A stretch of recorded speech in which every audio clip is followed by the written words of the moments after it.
चंद्रराव मोरेची पळता भुई थोडी झाली आणि इकडून दर्या रस्त्यातून चंद्रराव मोरे खाली कोकणात पळून गेला। जावळी ताब्यात आली। 2 वर्ष 1 दिवसात किल्ला बांधला आणि याला 5 नावं दिलेत। दादा तुम्हालाही 5 नावं आहेत, कधी देतात माहितीये का? नवीन पिढी 5 नावं केव्हा देतात माहितीये का तुम्हाला? आम्हाला विचारा, जुन्या पिढीला आम्ही सांगू, कारण आम्हाला का माहितीये, आम्ही लहानपणी सगळे बारशाला गेलोय, पण तुमच्या नवीन पिढीला आज माहित नाही। तुम्ही सगळे बड्डेला जाता, आम्ही बारशाला गेलो, घुगऱ्या खोबरं खाल्लंय। तुम्ही बड्डेला काय खाता दादा? केक खाता। तुम्हीच मला नवीन पिढीने सांगा, आपल्या दिवाळीत देवाबशी घराच्या बाहेर दिवा लावतात का विझवतात? घरामध्ये देवाबशी दिवा लावतात का विझवतात? आपल्या दिवा कधी विझवतात? माणूस मेला की पंथी पलटी करतात, समय पलटी करतात, निरंजन पलटी करतात, मयत उचलून घराच्या बाहेर नेतात। आणि तुम्ही आजची पिढी काय करता? ज्या दिवशी बड्डे असेल त्या दिवशी मोठा केक आणता, केकवर स्वतःचं नाव स्वतःचा फोटो लावता, मध्ये कॅन्डल लावता आणि ते कॅन्डल काय करता? विझवता। म्हणजे तुमच्या जन्माचा दिवा, इकडे सारखा तुमच्या जन्माचा दिवा तुम्हीच विझवता। काय मोठं काम करतो। आई वडील म्हणतात पोरग जन्माला आले दिवा लावायला, मुलगी जन्माला आले दिवा लावायला, आणि दिवा विझवतात। बरं दिवा विझवून झाल्यावर काय करता? त्या केकवर तुमचं काय असतं आणि त्याचे काय करता? कुणाचे आणि कुणाला वाटता? सगळ्यांना वाटता। आपलं मटण चांगलं लागतं। अरे ज्या दिवशी बड्डे असेल त्या दिवशी देवळात जा, नका आणू केक, नका विजू मेणबत्त्या, देवळात जा। बड्डे असेल त्या दिवशी एखादा किल्ला बघा, तर शिवरायांच्या किल्ल्याची माती कपडा लावून घ्या, पण स्वतःचा दिवा विझवू नका। आजपासून आपण लक्षात घ्या। म्हणून आपलं पहिलं नाव प्रतापगड, डोहरप्या डोंगर, बोहरप्या डोंगर, रान अडवा गवंड, जावळीचा किल्ला। किल्ला एकच आहे पण नावं किती आहेत? 5 आहेत।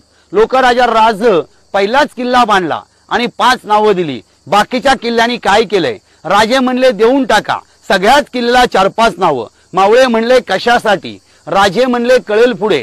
केव्हा? अफजल खान वध झाला, किल्ला बांधल्यावर 2 वर्षांनी। अफजल खान वधानंतर शाहिस्ते खान आला, शाहिस्ते खान तर मिर्झाराई जयसिंग आला, तह केला। तह 23 किल्ले मागितले, शिवराय म्हणले देऊन टाकले। दिले होते 8, दाखवले 23। एकाच किल्ल्यावर 5 नाव आहेत ना। तुम्हाला जी 5 नावं दिलेत ही कधी उपयोग येतात माहितीये का? नवीन पिढी तुम्हाला माहितीये का? आम्हाला माहितीये। लग्न जुळवताना पहिल्या नाव लग्न जुळलं नाही तर नवरेच नाव शोधतात। तुम्ही आता डायरेक्ट काय करता? लग्न करून घरीच येता। कुठं नाव नवरच शोधायची? नको मंगळ नको शुक्र। म्हणून गडाला इतिहास आहे। समोर तिकडे आज दिसत नाही मधुमकरंदगड, उत्तेश्वर डोंगर, वासोटा, सातारा सज्जनगड, अजिंक्यतारा, चंदनगड, वंदनगड, रोहिडेश्वर, केंजळगड, राजगड, तोरणा, शिवतीर्थ रायगड, कोंडवीचा किल्ला, सुमारगड, रसाळगड, महिपतगड आणि मधुमकरंद। बंदी बांधत असताना शिवरायाच्या मावळ्यांनी दगड काढले। मावळ्यांना 2 फायदे झालेत। काय झालेत? पहिला फायदा इथला दगड काढला आणि गड किल्ले बांधले। हे सगळं काळं पाषाण आहे। काळं पाषाण म्हणजे एक दगड काळा भूमीतला, हा दगड तोडायचा आणि वर उचलायचा आणि मग गड किल्ले बांधायचे। दुसरा फायदा, पहिला 500 किल्लेत वनदुर्ग। वन म्हणजे जंगलामध्ये, जलदुर्ग, जल म्हणजे पाण्यामध्ये, सिंधुदुर्ग, मुरुड जंजिरा, आपण मुरुड आपल्याकडे मोडत नाही पण सिंधुदुर्ग, त्यानंतर शिवरायांचे 69 जलदुर्ग आहेत, पद्मदुर्ग वगैरे। शिवरायांचे पाण्यामध्ये 69 आहेत आणि आपल्या 1-2च माहिती, सिंधुदुर्ग, विजयदुर्ग। मग शिवरायांचे किल्ले बांधले कुणी? त्यांचं नाव काय? त्यांचं नाव आहे हिरोजी इंदुलकर आणि अर्जोजी यादव। गड किल्ले एवढे बांधलेत मजबूत, गडावर चढू शकेल वारी झळक, उतरू शकेल पाणी धार। वेढा देता येत नाही, वेढा देणारा वेढा बनेल पण वेढा देताना नाही। शिवरायांनी हिरोजी इंदुलकर रायगड आणि सिंधुदुर्गाचं काम चालू केलं। राजा अचानक आग्र्यात गेले। हिरोजी कारण मिर्झाराई जयसिंगाचा तह झाला, तहा 23 किल्ले मागितले। राजा आग्र्यात गेले, हिरोजी काकाला दिले पैसे संपले बिचाराला, त्याने घर दार सावकारे घाण टाकलं, रायगड सिंधुदुर्ग बांधून घेतला। त्या हिरोजी काकांना विचारलं काय पाहिजे ते मागा। त्यांनी काय मागितलं? आता का नको, नंतर नको, असं करत करत राज्याभिषेक आला। राजे जेव्हा राज्याभिषेकला झाला, जगदीश्वराच्या मंदिरात दर्शन करून बाहेर आले, हिरोजी काका पुढे उभे राहिले। राज मला आत्ता पाहिजे। म्हणले काय मागतात मावळे? त्यांनी काय मागितलं? एक मोठं ताट आणलं होतं, ताटावर कापड होतं, कापडाच्या आतमध्ये काय होतं कुणाच कळना। राज मला आत्ताच पाहिजे। काय मागितलं? कापड केलं बाजूला। राजाने विचारलं काय सांग ना? म्हणले हा जो दगड आहे यावर लिहिले सेवेशी ठाई तत्पर्य हिरोजी इंदुलकर. तुमचं नाव आहे ना, माझं नाव हे तुमच्या पायाखाली असू द्या. कारण ज्या जेव्हा तुम्ही रायगडवर याल तुमच्या पायाची धूळ ही माझ्या मस्तकी पडू द्या. म्हणून सेवेशी ठाई तत्पर्य हिरोजी इंदुलकर. म्हणून दादा आपल्याकडे 4 पायऱ्या महत्वाच्या आहेत. पहिली पायरी नामदेवाची पंढरपूरमध्ये, कधी गेलात तर पहा. 2.5 पायरी जेजुरीला. म्हणून आपल्या हिंदू धर्मामध्ये लग्न झालं तर 5 पायऱ्या बायकोला उचलून येतात ना जेजुरीत, म्हणून 2.5 पायरी जेजुरीला आणि अर्धी पायरी रायगडचे. सेवेशी ठाई तत्पर्य हिरोजी इंदुलकर. म्हणून मी आजच्या पिढीला नेहमी सांगत असतो, आई बाबांची सेवा करा, देशाची सेवा करा आणि 5वी पायरी तुम्ही बना. गडावर खडून येऊन नावं टाकण्यापेक्षा, गडावर प्लास्टिक करण्यापेक्षा पायाखाली नाव लिहा ना. 250 पायऱ्या आलो, 200 बाकी आहेत. अर्धा जिंकलो, अर्धा बाकी आहे. चला, या भाव हित श्रींची इच्छा, माता भगिनींच्या आशीर्वादाने, बहुजन मावळ्यांच्या मनगडातल्या जोराने, स्वराज्य रक्षक छत्रपती संभाजी राजे, धर्मवीर संभाजी राजांच्या आशीर्वादाने, आऊसाहेब जिजाऊंच्या आशीर्वादाने राज्य घडलं. आपण जी घोषणा देतो, जय भवानी जय शिवराय, त्याच भवानी मंदिरामध्ये पोहोचलो. भवानी मातेचं दर्शन घेत असताना आपण जी मूर्ती पाहणार आहात ही शाळीग्राम दगडाची मूर्ती आहे. शाळीग्राम माहिती आहे आपल्याला. आपण बघा सोनार बांधवाकडे सोनं घेऊन गेलो की सोनार बांधव आपण दिलं सोनं घेतो, काळा दगड काढतो, दिलं सोनं काळ्या दगडावर घासतो, त्याला कसोटी लावायचा दगड म्हणतात. त्या दगडाची देवीची मूर्ती आहे. अष्टभुजा 8 हातांची मूर्ती आहे. नेपाळवरून दगड आणला. आज आपण 2 दगड आणलेत. कुठे आणलेत माहितीये? नेपाळवरून, अयोध्येला, राम जन्मभूमीत. उचलले कसे? क्रेननी. ठेवले कशावर? ट्रकवर. आणले कसे आता आपण? ट्रकने. मग 350 वर्षावर शिवरायांकडे ट्रक क्रेन काय होती का हो? कसे दगड आणले असतील? अष्टभुजा 8 हातांची मूर्ती आहे. मूर्तीच्या समोर एक शिवलिंग आहे. जे शिवलिंग शिवरायांच्या पूजेमध्ये असायचं. शिवरायांचा मृत्यू 1680 रायगडला झाला. 2 तलवारी आणि 1 शिवलिंग आणलं. राजा म्हणल्यावर अनेक तलवारी आहेत. कुठे आहेत? तुम्ही कधी कोकणामध्ये गेलात तर सिंधुदुर्ग किल्ला पहा. शिवरायांच्या हाताने ठसे, पायी छडीरोप तलवार. दुसरी तलवार एक गुजरातमध्ये बडोद्यामध्ये गायकवाड संस्थान, सयाजीराव गायकवाड म्युझियम मध्ये. तिसरी तलवार आहे तंजावरच्या गादीकडे. चौथी तलवार कोल्हापूरच्या गादीकडे. 5वी तलवार शिवरायांची मिर्झा राजांकडे. 6वी तलवार उदयनराजांकडे. जी 6वी तलवार उदयनराजांकडे ती भवानी तलवार आहे. सावंतांकडून 300 सोन्याच्या होऊन देऊन विकत घेतली ती भवानी तलवार आहे. एक तलवार इंग्लंडला आहे, ती सोन्याची मूठवाली आहे. आतमध्ये जी तलवार आहे ती स्वराज्याच्या 4थ्या सेनापतींची. पहिले मानकोजी दहातोंडे, दुसरे नेताजी पालकर, तिसरे प्रतापराव गुजर, वेढात वीर दौडले 7, आणि चौथे हे हंबेराव मोहिते. आपण नेहमी म्हणतो ना, खंबीर तो हंबीर, गाव तळबीड, सोयराबाईंचे भाऊ राजाराम सक्के मामा, त्यांची तलवार मंदिरात आहे. ही डिझाईन कशी दिसते? यापुढे ही डिझाईन कशी दिसते बघा. मस्जिदीसारखी दिसते का? रायगडला गेलात जगदीश्वराचं मंदिर कसं दिसतं? सेम असंच दिसतं. कारण शत्रू मंदिर पाडायचा, पाडलंच तर पाड, तुझं पाड, माझं शाबूत राहू दे. तिकडे काही शस्त्र आहेत बघा. त्यामध्ये एक उकळीची तोफ आहे, मग पहारे, दगड खोदायची बांगडी तोफ आहे. ही बघा, अशा पहाऱ्यांनी काम करायचे. ही उकळीची तोफ आहे, ती बांगडी तोफ आहे. आता हे सगळे बाजूला गेले की तुम्ही फोटो घ्या. मंदिराच्या वरचा कळस सुवर्ण कलश आहे, शिवकालीन. आता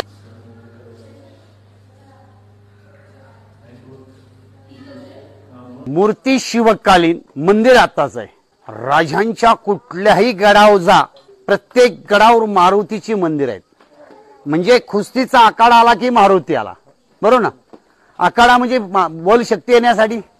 महादेवाची मंदिर आहेत. त्यातलं इथे एक मारुतीचं मंदिर आहे, दक्षिणी मुख आहे.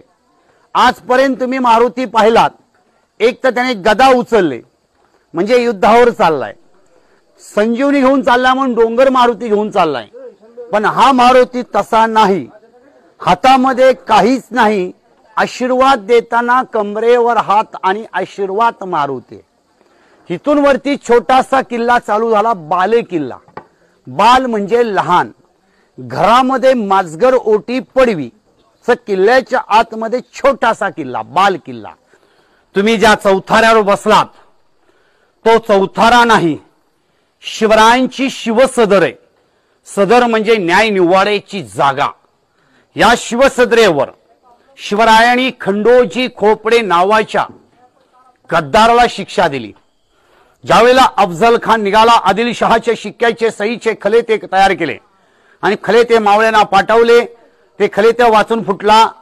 खंडोजी खोपडे त्यांनी विचार केला, माझं काय, माझ्या घरादाराचं काय, माझ्या बायका पोरांचं काय, माझ्या इनामाचं काय. म्हणून इनामासाठी फुटलेला खंडोजी खोपडे होता. अफजल खानला मिळाला. कान्होजी यांनी घरादारावर पाणी सोडलं दरबार. इथेच खंडोजीला पकडून आणला. 1660 साली शिवरायांनी दावा पायी आणि उजवा हात कलम केला. तो हा दरबार आहे. उजवा हात जेवता येऊ नये, खानाच्या मुलाची वाट दाखवतो नाही, तलवार चालवतो नाही, घोड्यावर बसून लगाम धरतो नाही. ह्या समोर हे केदारेश्वराचं मंदिर आहे.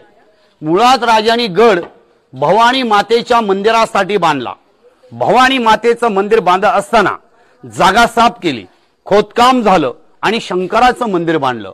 राजे प्रत्येक लढाईवर, प्रत्येक संकटावर गड उतरून दर्शन करायचे, मागणी मागायचे. ए महादेवा, माझ्या मावळ्यांना आशीर्वाद दे, लढण्याची ताकद दे, आपण जाताना दर्शन करू, मागणी मागू. अंधार होत चालला दिवा पाहिजे, अंधार होत चालला दिवा पाहिजे. पुन्हा माझ्या मायभूमीला जिजाऊंचा शिवबा पाहिजे. म्हणे महादेवा एक दे, नको तानाजी, नको येसाजी, नको बाजी. अखंड हिंदुस्थानला गरज आहे ती पहिली जिजाऊ दे आणि मग शिवबा दे. आज जिजाऊ झाली तर त्यांनी मुला मुलींच्या हातात काय दिलं पाहिजे? काय सांगा, जोरात सांगा, काय दिली पाहिजे? आवाज नाही आला. तलवार दिली पाहिजे. ती तर नकोच नको, कारण तलवारी घेऊन दंगली करण्यापेक्षा वही पेन घेऊन अभ्यास करू द्या. पुस्तकाची ढाल बनवा आणि पेनची तलवार बनवा. आज त्याचीच गरज आहे. वही पेन हीच ढाल आणि तलवार पाहिजे. म्हणजे ज्ञानाचा दिवा पाहिजे. म्हणून शिकेल तो टिकेल. आता आपण दर्शन करायचं नाही. आता दर्शन घेतलं तर महादेवाला प्रदक्षिणा होते. समोर शिवरायांची दर्शन घ्यायचं, येताना महादेव दर्शन घ्यायचं. चला.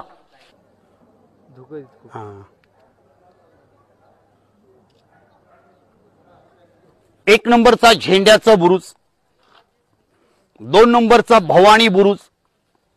आपण केदारेश्वर बुरुजावर उभे आहोत. ही चोरवाट आहे. ही चोरवाट इथे निघते. आपल्या मावळ्यांना माहिती आपण कुठे आहोत? सातारा जिल्ह्यात. हात काढला रायगड जिल्हा, पुढे वाकू नका, जिल्हा बदली होईल.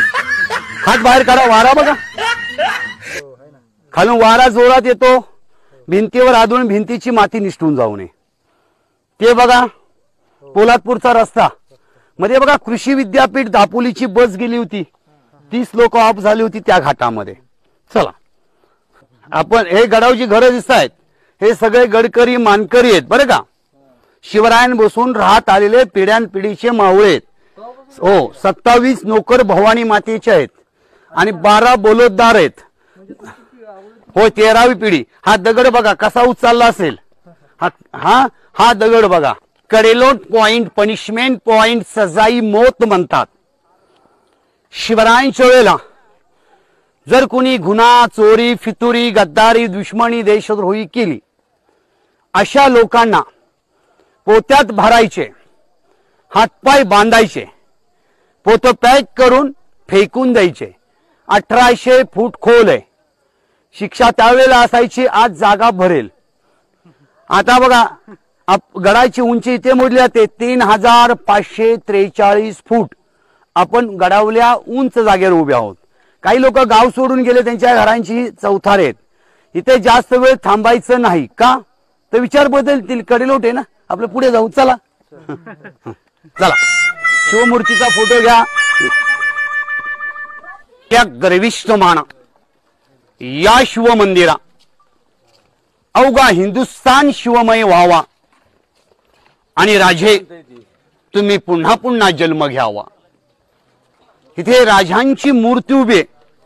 दादा हो, आपण नेहमी राजांचा पुतळा म्हणता, पण पुतळा कधी म्हणायचं नाही. आपण पंढरपूरला गेलो की आपण विठ्ठलाची मूर्ती घरामध्ये पूजेला आणतो. तुम्ही तुळजापूरला गेलात तर देवीची मूर्ती पूजेला आणतात. गणपतीला आपण गणपती पूजेला ठेवतो, मग सगळे देव वाचवणारा देवाचा देव माझा शिवबा आहे.